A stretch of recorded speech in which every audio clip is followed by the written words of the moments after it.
یہ وہ زمانہ تھا جب دروازے پر دستک دینے کی ضرورت کم پڑتی تھی، کیونکہ گھروں کے دروازے ہمیشہ کھلے رہتے تھے۔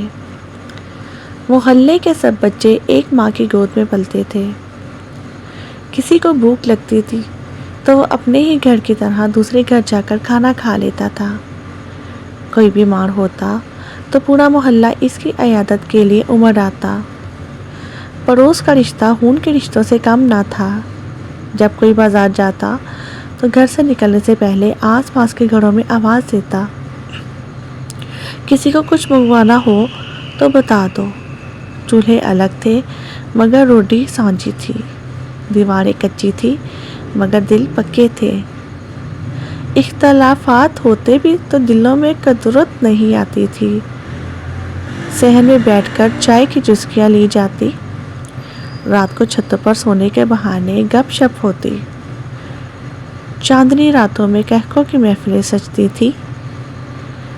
مگر وقت بدلا، مکان تو پکے ہو گئے مگر دل پتھر ہو گئے۔ وہ محبت، وہ اپنائیت کہیں کھو گئی۔ اب پڑوس میں کوئی بیمار ہو تو مہینوں خبر نہیں ہوتی، کوئی مشکل میں ہو تو دروازے بند کر لیے جاتے ہیں۔ شاید سادگی ہی وہ دولت تھی جو اس دور کو خوشحال بناتی تھی۔ وہ وقت آج بھی یاد آتا ہے جب انسان انسان کے قریب تھا اور محبت صرف لفظ نہیں بلکہ زندگی کا حصہ تھی۔ ویڈیو اچھی لگی ہو تو لائک اور چینل کو سبسکرائب لازمی کریں۔